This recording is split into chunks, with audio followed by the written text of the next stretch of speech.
श्मशान घाट का इतिहास। अली चेतना का अड्डा। गांव से लगभग 3 किलोमीटर दूर एक घने जंगल के बीचों बीच अली चेतना श्मशान स्थित है। इस श्मशान के बारे में कई भयानक कहानियां वर्षों से सुनी जाती रही हैं।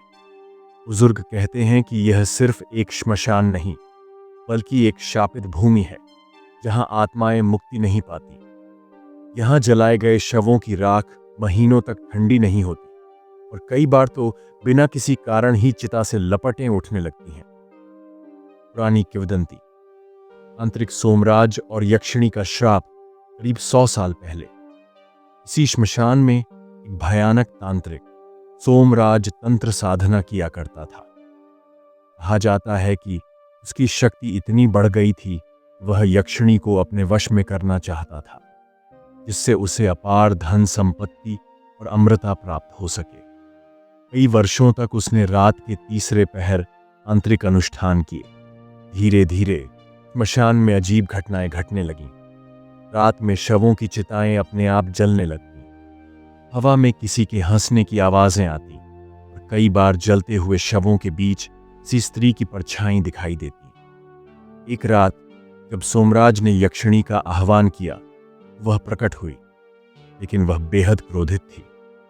उसने चेतावनी दी कि जो उसकी शक्ति का लालच करेगा वह अपनी आत्मा खो देगा। अगर सोमराज ने हठ न छोड़ा और उसे वश में करने का प्रयास किया भी यक्षिणी ने अपना असली भयानक रूप दिखाया। उसकी आंखों से आग निकलने लगी। उसकी आवाज चारों दिशाओं में गूंज उठी और देखते ही देखते सोमराज की चीखें पूरे श्मशान में फैल गईं। सुबह गांव वालों ने देखा सोमराज का शरीर अधजली अवस्था में पड़ा था, लेकिन उसकी आंखें कोयले जैसी काली और पूरी तरह राख बन चुकी थीं। उसके हाथों पर नाखूनों के गहरे निशान थे और उसके होठों से खून बह रहा था, जैसे किसी ने उसे जबरन चुप कराने की कोशिश की हो। अभी से यह श्मशान एक शापित स्थान बन गया। कहा जाता है कि जो भी यहां रात के 12 बजे से 3 बजे के बीच जाता है उसे कोई अदृश्य शक्ति अपनी ओर खींचने लगती है। कई लोगों ने यहां सफेद साड़ी में एक स्त्री को घूमते देखा है, लेकिन जब कोई पास जाने की कोशिश करता है वह गायब हो जाती है। अब यह स्थान केवल अंतिम संस्कार के लिए ही प्रयोग किया जाता है, वह भी दिन के उजाले में। गांव वालों की मान्यता है कि रात के समय यहां सिर्फ वही आत्माएं रहती हैं जिन्हें मुक्ति नहीं मिली और जो यक्षिणी के श्राप के कारण हमेशा भटकती रहेंगी। यक्षिणी एक प्राचीन और रहस्यमय पौराणिक शक्ति है जिसे आमतौर पर माया, शक्ति और भूत प्रेतों की रानी माना जाता है। उसे मृत्यु और जीवन के बीच के रहस्यों का ज्ञान होता है। यक्षिणी का आह्वान करने के पीछे मुख्य उद्देश्य अद्वितीय शक्ति प्राप्त करना, अमृता हासिल करना या अपार धन संपत्ति प्राप्त करना होता है। कुछ तांत्रिक या इच्छा शक्ति से भरे लोग यक्षिणी को अपनी इच्छाओं के लिए समर्पित करते हैं, लेकिन इसके बदले में उन्हें अक्सर भयंकर कीमत चुकानी पड़ती है। पहली, अमृता और असीम शक्ति। यक्षिणी के आह्वान से व्यक्ति को असाधारण शक्ति मिल सकती है। यह शक्ति उसे किसी भी युद्ध या संकट से बचा सकती है और यह उसे जीवन भर की सुरक्षा और समृद्धि देती है। धन संपत्ति। यक्षिणी से मिलने वाली सबसे आकर्षक शक्ति यह है कि वह आह्वान करने वाले को अपार धन और ऐश्वर्य प्रदान करती है। ये दौलत बहुत जल्दी मिलती है, लेकिन बहुत देर तक नहीं टिकती। जो कोई भी यक्षिणी का आह्वान करता है उसकी सबसे गहरी इच्छाएं पूरी हो सकती है, चाहे वह किसी व्यक्ति का प्रेम हो, किसी कठिनाई का समाधान या फिर किसी खजाने का पता। यक्षिणी की कृपा तो प्राप्त की जा सकती है, लेकिन यह बिना किसी जोखिम के नहीं होता। यदि कोई यक्षिणी को धोखा देने या उसका इस्तेमाल अपनी व्यक्तिगत इच्छाओं के लिए करता है तो उसे भारी श्राप भुगतना पड़ता है। इस श्राप के तहत वह हमेशा के लिए एक आत्मा बन जाता है जिसे यक्षिणी के आदेशों के तहत अपने भूतकाल के कृत्यों के लिए दंडित किया जाता है। आदित्य चौधरी एक 28 वर्षीय युवक है जो दिल्ली में एक आम ऑफिस में काम करता है। वह एक साधारण जीवन जीता था, लेकिन एक असाधारण घातक घटना ने उसे बदल दिया।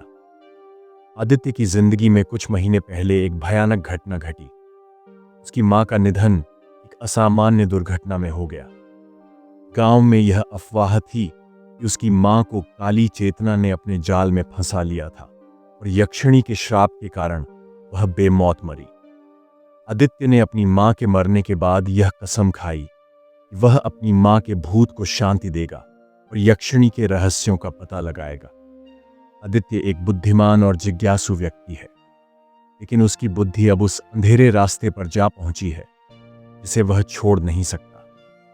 वह काली चेतना श्मशान के बारे में जितना अधिक जानता, उतना ही अधिक वह यक्षिणी के आह्वान को लेकर आकर्षित हुआ। उसकी जिंदगी में अब हर चीज अंधकारमय और दुनिया से कटकर हो चुकी है। वह अपनी मां के साथ हुए अन्याय का बदला लेना चाहता है और इसके लिए यक्षिणी को अपने वश में करना चाहता है। आदित्य का उद्देश्य केवल असीम शक्ति प्राप्त करना या धन संपत्ति नहीं है। उसका असली उद्देश्य अपनी मां की आत्मा को शांति दिलाना है और उसके इस मिशन में वह यक्षिणी का आह्वान करने का खतरनाक कदम उठा रहा है। उसे विश्वास है कि यक्षिणी की शक्ति से वह अपनी मां की आत्मा को शांति दे सकता है। हालांकि आदित्य की यह यात्रा बहुत खतरनाक और भटकावपूर्ण साबित हो सकती है, क्योंकि उसकी तलाश में एक गहरी छिपी हुई सच्चाई है जिसे वह शायद कभी न जान पाए। श्मशान घाट के किनारे एक घना जंगल फैला हुआ है। रात के इस समय श्मशान की स्थिति ऐसी हो जाती है जैसे कोई जीती जागती मौन और मूक कहानी हो।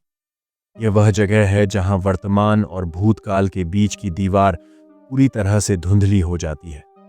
अंधेरे में जलती हुई चिताएं अपने अंतिम कर्तव्यों का पालन करती हैं, लेकिन उनका प्रकाश बेहद मंद है, मानो वे किसी से मदद की गुहार लगा रही हों। इन चिताओं से निकलती हुई हल्की सी राख हवा में तैरती रहती है और जैसे ही वह राख नीचे गिरती है, वह इस जमीन के पापों का प्रतीक बन जाती है। शवों की चिता में जलने की सुसाइडल गंध रात के ठंडे मौसम में बढ़ जाती है, जैसे कोई अनकही सिसकी जो कभी खत्म नहीं होती। श्मशान की भूमि बर्फ की तरह ठंडी है, लेकिन उस ठंड में भी कोई गहरी आग जल रही होती है। चारों ओर एक अजीब सा सन्नाटा पसरा रहता है, जिससे हर कदम में खामोशी की गहरी सिहरन महसूस होती है। इस श्मशान में हर किसी का कदम जैसे ठहर जाता है, यहाँ तक कि हवाएं भी धीरे से गुजरती हैं, जैसे वे भी इस भयानक जगह से बाहर निकलने के लिए बेताब हों। सन्नाटे के बीच कभी कभी कुछ अजीबोगरीब आवाजें सुनाई देती हैं। कभी किसी दूर से किसी के चीखने की आवाज आती है, कभी अचानक धड़कते हुए दिल की आवाज सी महसूस होती है, जैसे कोई तंत्र मंत्र या अनुष्ठान हो रहा हो। श्मशान के कोने में पड़ी पुरानी चिता की लकड़ियां कर्क कर्क की आवाज करती है, जैसे खुद से एक नई कहानी लिखने के लिए संघर्ष कर रही हो। रात 12 से 3 बजे का माहौल, सन्नाटा और शोर के बीच। रात के 12 बजे से लेकर 3 बजे के बीच श्मशान की असलियत किसी और दुनिया की तरह बदल जाती है। अंधेरा इतना घना हो जाता है कि ऐसा लगता है जैसे आसमान का सारा रोशनी चुराकर कहीं छुपा लिया गया हो। चारों ओर घना अंधेरा है और पूरी जगह में कोई भी प्राकृतिक प्रकाश नहीं दिखाई देता। अगर कहीं कोई चांद की रोशनी छनकर आती है, वह भी जैसे किसी की आंखों को अंधा करने के लिए छिपी हुई हो। इस घने अंधेरे में सिर्फ झिंगुरों की आवाज सुनाई देती है, जैसे कोई रात के उस सुनसान रास्ते पर अकेला चलता हुआ इंसान अपनी अंतिम यात्रा पर हो। उनकी आवाज अचानक से जोर से आती है, फिर कुछ देर के लिए खामोश हो जाती है और फिर से शुरू हो जाती है। सिर्फ झिंगुर नहीं, कभी कभी दूर से पेड़ों की सरसराहट भी सुनाई देती है, जैसे किसी ने जंगल में कदम रखा हो। पेड़ों की डालियां ऐसी हिलती हैं जैसे किसी अदृश्य शख्स का हाथ उनके ऊपर से गुजर गया हो। वह हवा के साथ कुछ अजीब सी गंध भी लेकर आती है, कभी मिट्टी की, कभी मांस की और कभी कुछ सड़ा हुआ जैसा। कभी अचानक से किसी के चलने जैसा एहसास होता है, जैसे कोई भारी कदम श्मशान के अंदर धीरे धीरे बढ़ रहे हों। हर कदम की आवाज को साफ साफ सुना जा सकता है, लेकिन जब आप मुंह घुमाकर देखते हैं वहां कोई नहीं होता। यह एहसास इतना सच्चा होता है कि आपका दिल तेजी से धड़कने लगता है। आसपास का जंगल जैसे हाँफ रहा हो और हवा में एक अजीब सा डर फैल जाता है जो आपके शरीर में सिहरन पैदा कर देता है। कुछ और दूर जाने पर अचानक से एक हल्की सी साड़ी की सरसराहट सुनाई देती है, जैसे कोई औरत उस श्मशान के भीतर चल रही हो। लेकिन जब आप आवाज की दिशा में देखेंगे तो वहां सिर्फ श्मशान की चिता और राख पड़ी दिखाई देगी। रात का यह समय श्मशान के अस्तित्व में एक जीवित डर पैदा करता है, जो न केवल आंखों को दिखाई देता है बल्कि कानों से भी सुनाई देता है। इन सब घटनाओं के बीच यह श्मशान यक्षिणी के प्रकोप की ओर बढ़ता हुआ स्थान बन जाता है, जहां हर कदम पर मौत और जिंदगी का खेल चलता है। आदित्य ने श्मशान घाट के बीचों बीच खाली चिता के पास अपने तंत्र मंत्र की तैयारी शुरू कर दी। उसने पहले काले धागे से एक वृत्त बना लिया, जो उसके चारों ओर शक्ति और सुरक्षा का घेरे जैसा काम करेगा। यह वृत्त उसे यक्षिणी के प्रकोप से बचाने के लिए था, लेकिन यह सिर्फ प्रतीक था। उसने ससुराल से लाए गए कुछ काले नारियल और दीपक को अपनी विधि के अनुसार सजा दिया। दीपक की बत्तियां जलते हुए धीमे धीमे झपकने लगी, जैसे श्मशान की हवा ने खुद उसे स्वीकार किया हो। बारी थी मंत्र की, जिसे आदित्य को गहराई से याद करना था। उसने गहरी सांस ली और यक्षिणी का मंत्र पढ़ना शुरू किया। वो महाक्रूरी, वो काली शक्ति, तू जो इस सृष्टि का विनाश करती है, तेरी आंखों में भस्म है, तेरी आवाज में आग है। मुझे तेरा दर्शन हो, मुझे तेरा वरदान मिल, मुझे वह शक्ति मिले जो इस दुनिया में कोई न पा सके। मंत्र के उच्चारण के साथ आदित्य ने एक रक्त से भरी कटोरी के अंदर कुछ बूंदें डाली, जो उसने श्मशान के पास काली गाय से प्राप्त की थी। इस रक्त को उसने नारियल पर लगाया, ताकि यक्षिणी को संकेत मिले कि वह आकर उसे अपना सत्ता प्रदान करे। आदित्य ने मंत्रों के साथ ही कुछ विशेष तंत्र सामग्री, जैसे काले धागे और पत्तियां को आग में डाला, और उन्होंने उसे अपनी पूरी शक्ति से मंत्रोच्चारण करते हुए एक विशेष विधि के तहत अर्पित किया। आदित्य ने कुछ देर के लिए अपनी आंखें बंद कर दी और श्मशान की घनी रात में एक अजीब सी शांति छा गई। वह जानता था कि अब वह यक्षिणी के आह्वान के एक कदम और करीब था। उसने अपनी आंखें खोली। एक तेज हवा का झोंका अचानक से श्मशान के खाली स्थान पर आया, जिससे उसके बाल अस्त व्यस्त हो गए और दीपक की लौ थरथराने लगी। हवा इतनी तेज थी कि वह पेड़ों के पत्तों की सरसराहट और दूर से आने वाली खौफनाक चीखों जैसी आवाजों में मिलकर एक और अजीब सा असर पैदा कर रही थी। उसकी सांसें तेज होने लगीं और वह धीरे धीरे महसूस करने लगा कि कुछ अजीब हो रहा है। सामने के पेड़ में एक साया जैसे तेजी से सरकता हुआ दिखा, जिसे आदित्य ने पूरी तरह से देखा नहीं, लेकिन वह महसूस कर सकता था कि कोई उसके आसपास है। भी अचानक किसी औरत की हंसी की आवाज आई, धीरे धीरे गहरी और भयानक, जैसे किसी ने उसका मजाक उड़ाया हो। हंसी पूरी श्मशान घाट में गूंज उठी, जैसे यह हवा में घुल गई हो और आदित्य के दिमाग में सर्दी की लहर दौड़ा दी हो। वह पल भर के लिए हड़बड़ाया, लेकिन फिर उसने अपने मन को शांत किया और यक्षिणी के आह्वान की प्रक्रिया जारी रखी। भी उसके आसपास का वातावरण पूरी तरह से बदलने लगा। अचानक ही धुएं की घनी परत में से एक काले रंग की धुंध उठी, जो धीरे धीरे आकाश की ओर फैलने लगी। यह धुंध पूरे श्मशान घाट को ढकने लगी और जैसे ही वह धुंध घनी हुई, एक हल्की भयंकर गंध फैलने लगी, जैसे जलती हुई राख, घास और मांस का मिश्रण हो। अचानक चमकदार आंखों की दो जोड़ी दिखने लगीं। आदित्य के सामने उन आंखों में एक भयंकर आग की लपटें थीं। उसकी आंखों में ऐसा तेज था जैसे वह किसी आध्यात्मिक रूप से आकर उसकी आत्मा को निगलने के लिए तैयार हो। वह रूप धीरे धीरे एक महिला के आकार में तब्दील हुआ, जो पूरी तरह से भयानक और डरावनी थी। उसकी त्वचा संगमरमर जैसी सफेद थी, लेकिन उसकी आंखों में जलती हुई लाल ऑरेंज आग थी। उसके बाल पूरे श्मशान के चारों ओर उड़ते हुए दिखने लगे, जैसे हवा में तैर रहे हों, और उसकी हंसी उस पूरी जगह में गूंज उठी। यक्षिणी के रूप में दिखाई दे रही यह राक्षसी शक्ति थी, जो अब आदित्य के सामने खड़ी थी। उसकी आंखों में एक रहस्यमय चमक थी, जैसे वह आदित्य की आत्मा को पूरी तरह से देख रही हो। उसकी हंसी अब आदित्य के कानों में नहीं बल्कि उसके दिल में गूंजने लगी और वह महसूस करने लगा कि वह हर पल मौत के करीब पहुंच रहा है। यह दृश्य इतना डरावना था कि आदित्य को सिर्फ एक पल की राहत नहीं मिली। उसने महसूस किया कि वह यक्षिणी के आह्वान में जितना सही था उतना गलत भी हो चुका था। कुछ गलत हो जाना, विधि में एक भूल है। आदित्य ने मंत्र का उच्चारण तो ठीक किया था, लेकिन उसने आह्वान की सबसे बड़ी गलती कर दी। उसने सुरक्षा चक्र को पूरा करने से पहले ही यक्षिणी का नाम पुकार लिया। जैसे ही उसने मंत्र का आखिरी शब्द बोला, हवा में एक भयंकर कंपन हुआ और जमीन पर खींची गई रेखाएं धीरे धीरे धुंधली पड़ने लगीं। श्मशान घाट में फैले अंधेरे ने अचानक एक अलग ही रंग ले लिया। आसपास की जली हुई चिताएं खुद ब खुद बुझने लगीं और जगह जगह से अजीबोगरीब सिसकियों की आवाजें आने लगीं, मानो कोई छिपी हुई आत्माएं जाग उठी हों। तभी यक्षिणी की हंसी गूंज उठी। अब वह ठहाकों में बदल चुकी थी। यह हंसी इतनी भयानक थी कि आदित्य के कानों में तेज घंटियों की आवाज गूंजने लगी। उसके सिर में भयंकर दर्द होने लगा। उसे महसूस हुआ कि वह एक बड़ी गलती कर चुका है। तूने मुझे अधूरा बुलाया। अब तक जो यक्षिणी धुंध और परछाई के रूप में थी, वह धीरे धीरे अपना असली स्वरूप लेने लगी। उसकी आंखों में अंगारे जल रहे थे।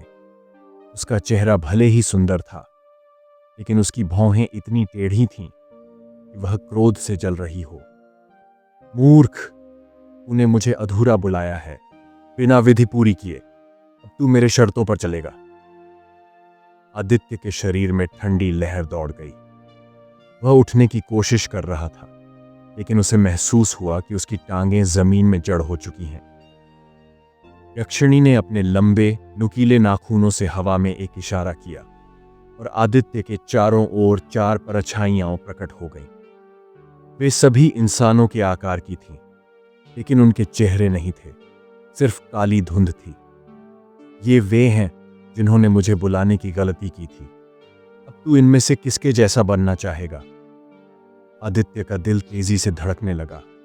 उसने अपने हाथों को जमीन पर टिकाया, लेकिन उसके हाथ झटके से बर्फ की तरह ठंडे हो गए। उसके शरीर में एक अजीब सा कंपन होने लगा। मुझे शक्ति चाहिए थी, तुम्हारी? आदित्य ने डरते डरते कहा। यक्षिणी मुस्कुराई। उसकी लाल साड़ी के किनारे हवा में लहराने लगे। शक्ति?